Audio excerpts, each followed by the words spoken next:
Bonjour, aujourd'hui je vais traiter aussi je vais suivre bien sûr la préparation du maths pour l'examen bien sûr national. Et je vais suivre la série dite préparation bac maths. Aujourd'hui, je vais essayer de commencer de traiter un bac blanc de l'année 2018, SVT, SPC, sciences techniques et même sciences agronomiques. Mais avant de commencer, je vous invite à cliquer sur le bouton s'abonner et aussi liker, partager et commenter. Je vais essayer de faire une lecture un peu des... Donc, le sujet, elle comporte 4 exercices sur 3 points. Il y a les suites. Vous voyez les suites ici. Il y a les suites sur 3 points. Donc, c'est une suite récurrente. De même type, bien sûr, que l'année 2015. Une suite récurrente, UN définie par son premier terme, une relation entre UN plus A et UN. Et il y a aussi, bien sûr, une suite auxiliaire géométrique pour étudier la suite géométrique. Et finalement, on vous demande dans la question d'avant-dernière déterminer UN en fonction de N, et après la limite de UN. Après, il y a un exercice aussi sur 3 points c'est aussi classique avec quelques questions, mais c'est classique pour moi. Résoudre dans l'ensemble C une équation de second degré dans l'ensemble Z. Et dans le plan complexe, il considère bien sûr une rotation de R de centre O et d'angle moins P sur 3. Premièrement, petit a, écrire sous forme trigonométrique la forme, ou bien sous forme trigonométrique le nombre complexe A égale à 1 demi moins I racine 3 sur 2. Puis en déduire que A à la puissance 2001 appartient à R moins. Petit b, on considère le point B, d'affixe B égale à 1 sur 3 moins I racine 3 sur 3, et le point C, d'affixe pi C, l'image des points P par la rotation R.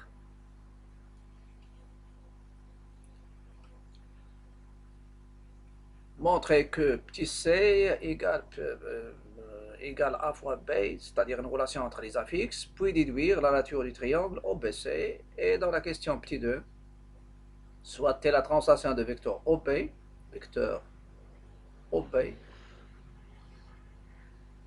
grand D, D le point d'affixe petit D, l'image de C par la translation T. Vérifier que D égale à C plus B, puis déduire que D, c'est-à-dire l'affixe du point D, c'est B facteur de 3,5 moins I racine 3 sur 2. Et dans petit b, déduire,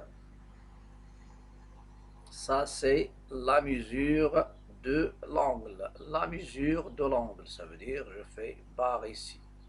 La mesure de l'angle,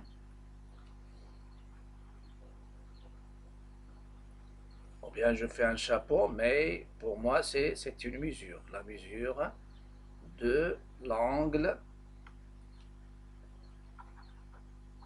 la mesure de l'angle OA, OB, OD, cette mesure, elle est égale et congrue à moins pi sur 6 modulo 2pi, et OD égale à racine de 3 fois OB. Donc la mesure, c'est une mesure algébrique, ou bien on dit la mesure de l'angle. Voilà. Ça, c'est la question petit. C'est le deuxième exercice. Troisième exercice, ce sont bien sûr des extraits des examens. Ça, sans doute, ça, ces deux-là sont. Celui-là, c'est un extrait d'un examen national 2000, je pense, 2019. Exercice 3, 3 poids aussi. Une urne contient une boule rouge, deux boules blanches et trois boules noires. Indiscernable au toucher. On tire au hasard successivement et avec remise 3 boules de l'urne. Donc, ici, le tirage successif avec remise. Soit les événements suivants. A. Les 3 boules tirées sont de même couleur. Grand B. Il n'y a aucune boule blanche parmi les boules tirées. L'événement C. Il y a exactement 2 boules blanches parmi les boules tirées.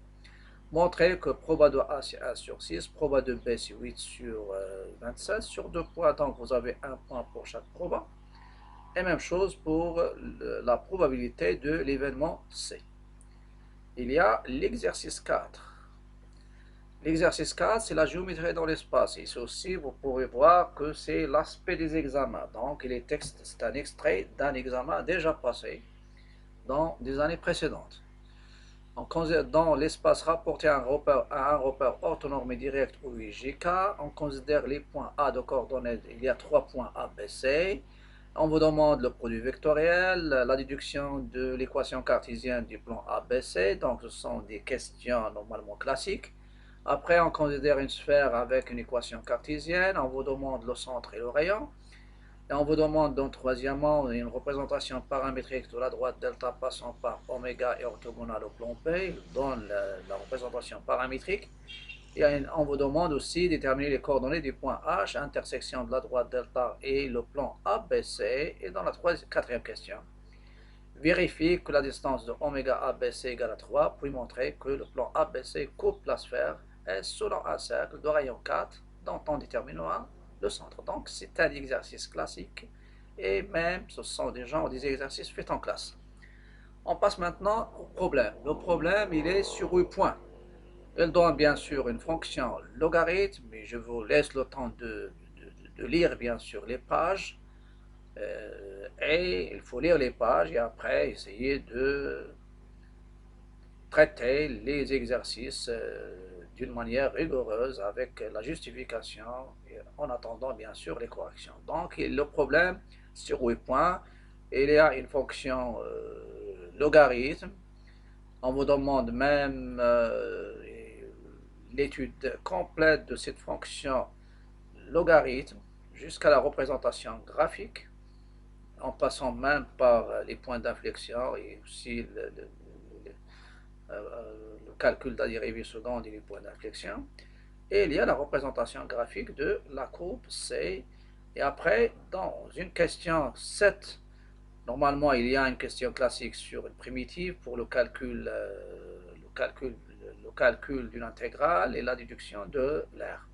Et dans la dernière question, ça concerne une fonction, la restriction de f sur un intervalle qu'on vous demande de montrer qu'elle admet une fonction réciproque g-1 définie sur un intervalle j.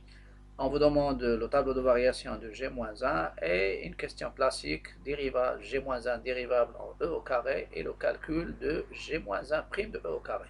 Ce sont des questions classiques qui se posent dans des examens et il faut faire attention, on a déjà parlé de ces choses-là. Donc, avant de faire la solution, je vous invite à mettre pause et chercher. Et après, vous pouvez consulter les solutions qui seront sur des vidéos.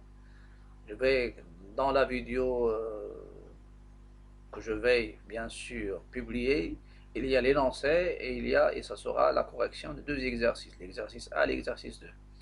Il y a une vidéo où il y a la correction de l'exercice 1, 3 et 4, et on peut même traiter une partie de l'exercice du problème. Ou bien, on peut consacrer une vidéo pour la correction de la fonction entièrement. Donc, n'oubliez pas, et normalement, il y a une chose à indiquer, donc il faut commencé parce que l'examen il s'approche et il faut avoir une bonne rédaction et il faut savoir comment je traite un exercice, les exercices des examens et ne respectez pas l'ordre s'il y a un problème de difficulté. Je passe maintenant aux solutions.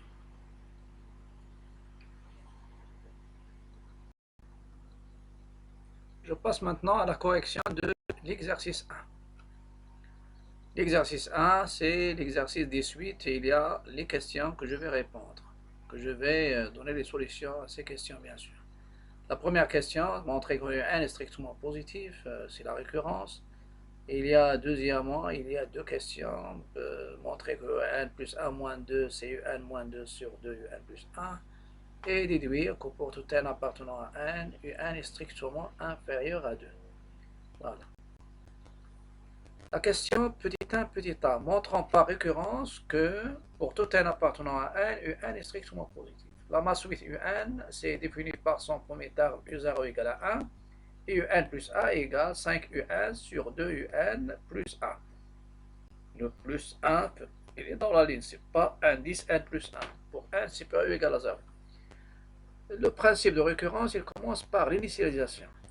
On a U0 égale à 1 strictement positif. C'est une proposition vraie. L'hérédité, c'est pendant que UN strictement positif pour n appartenant à n et montrant que UN plus A est strictement positif.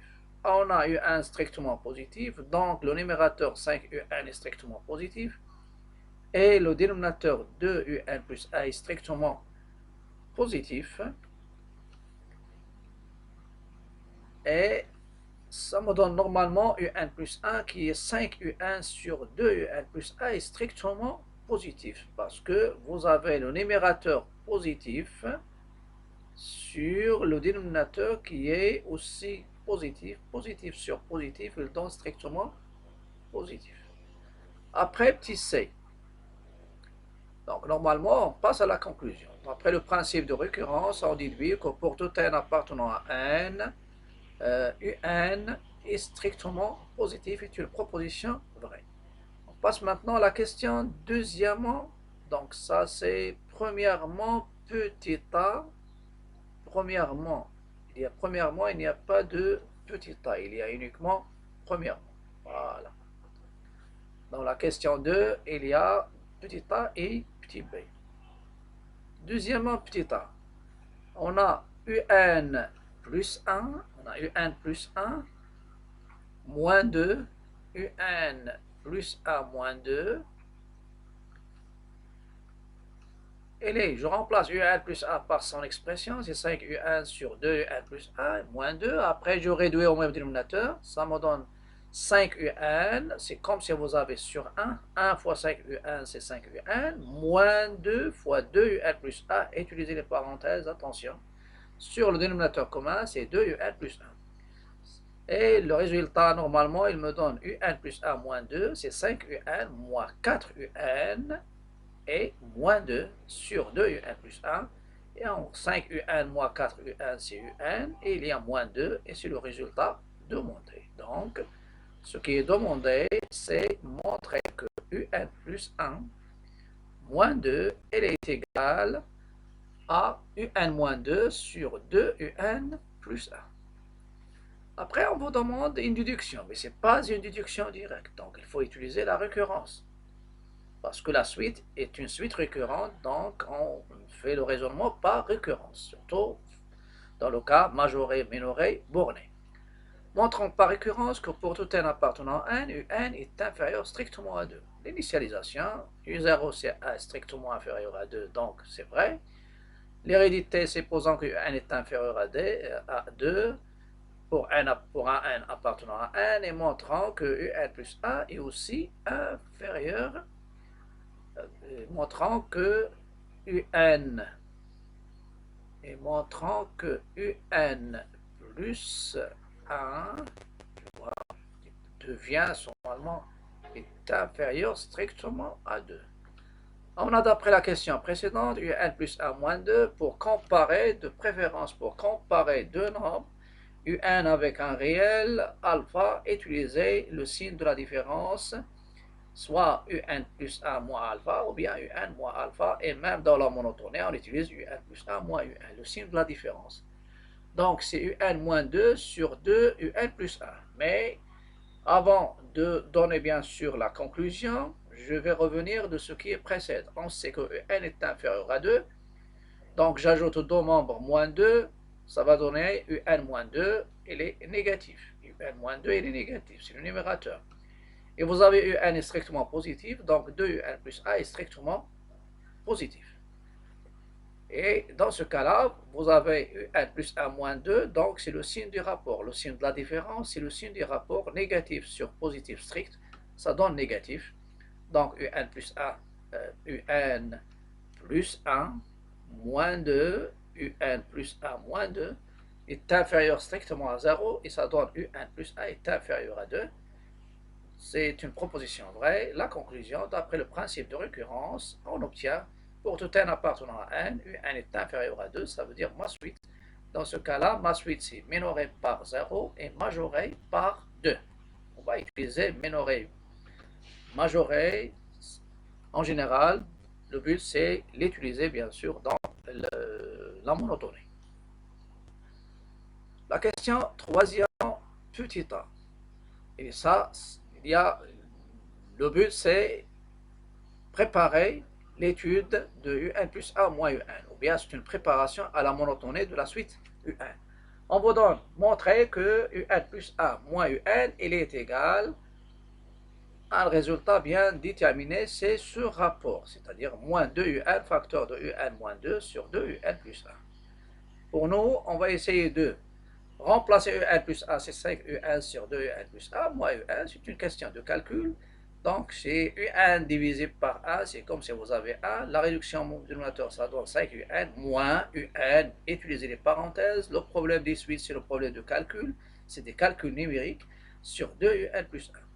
Donc, un plus 1 moins un, c'est 5un moins 2un au carré moins un. Donc, il y a moins sur 2un plus 1. En simplifiant ici, ça me donne 4un moins 2un. Vous pouvez factoriser par 2un et après factoriser par moins 2, ou bien je peux factoriser par moins 2un directement. Moins 2un moins 2un, ça reste ici. Si je factorise par moins 2un, ça reste un. Et vous avez 4, c'est moins, c'est 4, normalement c'est moins 2. Moins 2 fois moins 2un, c'est 4un. Ou bien, essayez de factoriser par 2un. Ça vous donne 2un facteur de 2 moins 1. Et après, passer à l'opposé et faire sortir le moins. Et ça vous donne le résultat demandé. Après, je passe à la monotonie. La monotonie de la suite un. On sait que un est strictement positif. Donc, dans ce cas-là, je vais essayer de passer au signe de ce rapport, c'est-à-dire qu'il me donne le signe de la différence. un positif, donc moins 2un, il est négatif. Et le dénominateur est positif. Après, il y a un facteur ici. un est inférieur à 2, donc un moins 2, il est négatif. D'où un plus 1 moins un, donc c'est un problème de signe. Vous avez négatif fois négatif, ça donne positif. Le dénominateur positif, donc le tout, ça donne strictement positif. Donc la suite un est croissante. Et dans la déduction, la suite un est croissante, un il est croissante, et majorée par 2, donc elle est convergente. Et je vais passer maintenant à l'étude de la suite un en fonction de la suite Vn. Donc, quatrième petit a. Donc, vous avez pour tout n de n, pour tout n appartenant à n, Vn, soit vous la laissez telle qu'elle est, ou bien vous pouvez l'écrire sous cette forme. Comme vous voulez, il y a des élèves qui préfèrent le rapport sur un.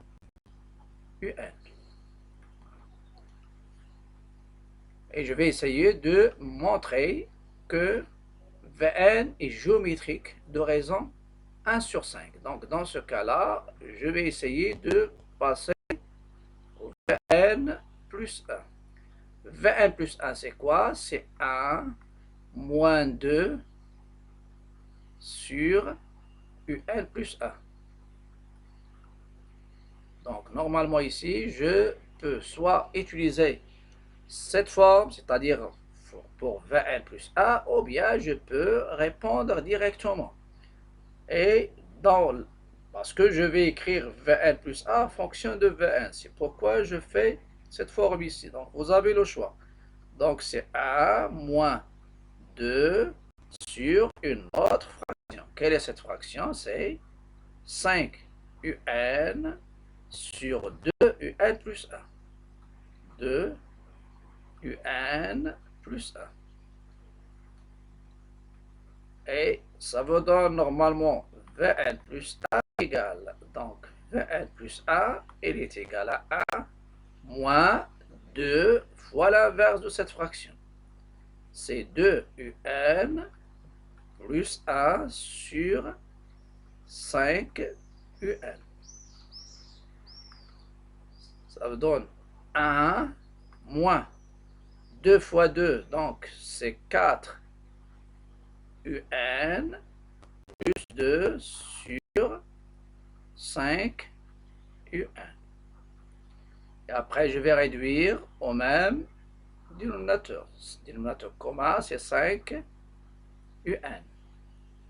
Vous avez ici 5 fois 5 UN fois 1, c'est 5 UN moins entre parenthèses. Parce que le trait de fraction, une fois on réduit au même dénominateur, remplace cette trait de fraction par une parenthèse.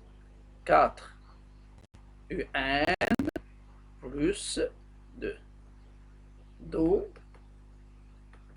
Vn plus 1, elle est égale. Après, je vais laisser 5 UN ici et je développe. Donc 5 UN moins 4 UN et moins 2. Et ça vous donne normalement ici 5 UN moins 4 UN, c'est UN moins 2 sur 5 UN. Si j'utilise pas cette écriture en rapport, vous pouvez diviser, vous pouvez mettre 5 UN sur, pour factoriser par 1 sur 5, faire sortir le 1 sur 5, et après, vous essayez de faire un rapport, le diviser en deux fractions. Donc, Vn plus 1. Normalement ici, c'est 1 sur 5. Et ce qui reste, c'est UN moins 2 sur UN. Donc, dans ce cas-là, soit vous utilisez ce rapport qui représente Vn, sinon, essayez de faire UN sur UN moins 2 sur UN. UN sur UN, c'est 1, donc ça donne 1 moins 2 sur Vn, c'est 1, 2 sur UN, ça donne Vn. Donc ici, c'est 1 sur 5 Vn. Vn plus 1 égale 1 sur 5 Vn égale à Q fois Vn. Donc Vn est une suite géométrique. Donc Vn est une suite géométrique de raisons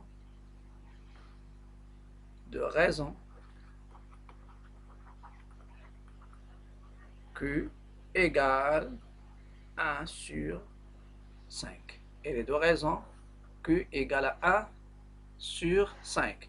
Et le premier terme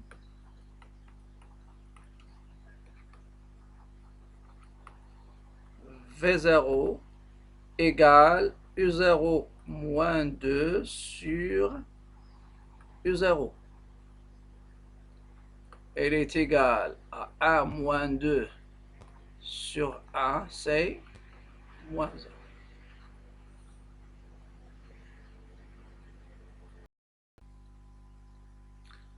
On passe à la question suivante. Exprimer Vn en fonction de n. Quatrièmement, petit b. On a pour tout n supérieur ou égal à 0, Vn égale à V0 fois Q à la puissance n. Ça, c'est le terme général d'une suite géométrique en fonction de la raison du premier terme. Car Vn est une suite géométrique avec Q égale à 1 sur 5, V0 égale à moins 1.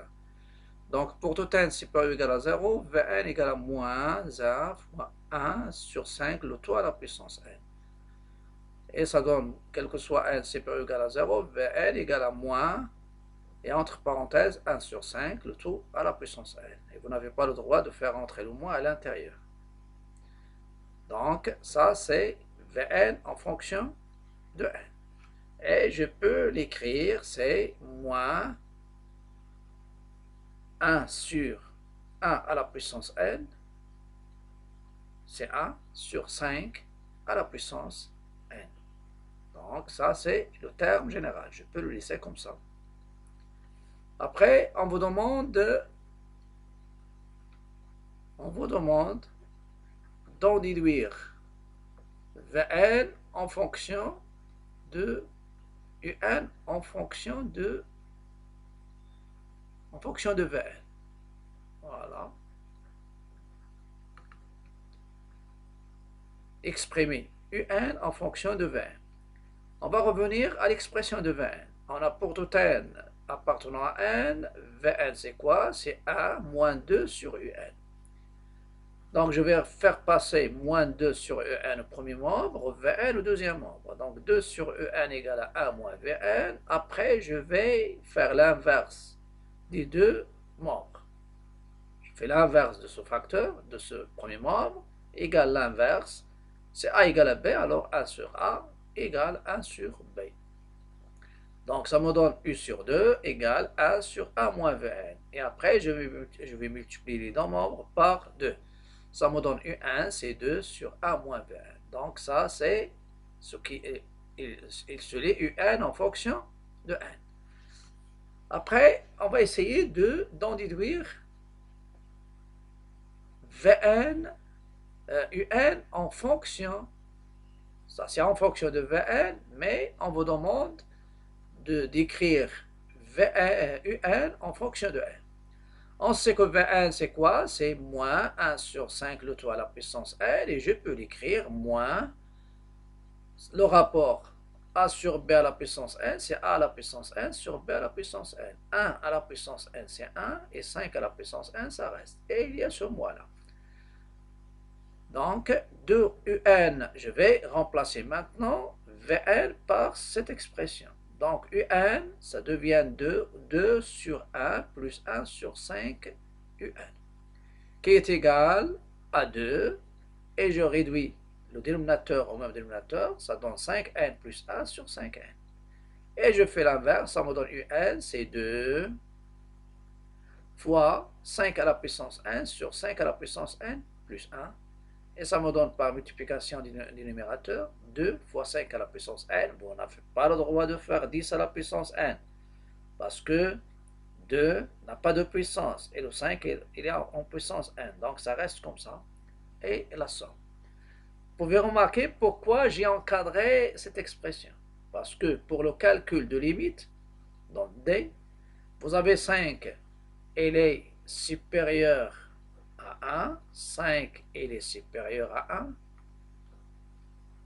5 elle est supérieure à 1, donc la limite en plus l'infini, de 5 à la puissance n, c'est plus l'infini.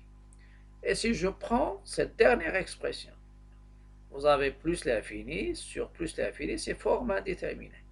Donc vous serez obligé de revenir, factoriser le dénominateur par 5 à la puissance n, et après simplifier, et ça va vous donner cette expression que je viens d'encadrer. Donc l'expression que je vais utiliser, c'est l'expression encadrée, c'est ça l'expression convenable pour le calcul de limite. Parce qu'on sait que 1 sur l'infini, c'est 0.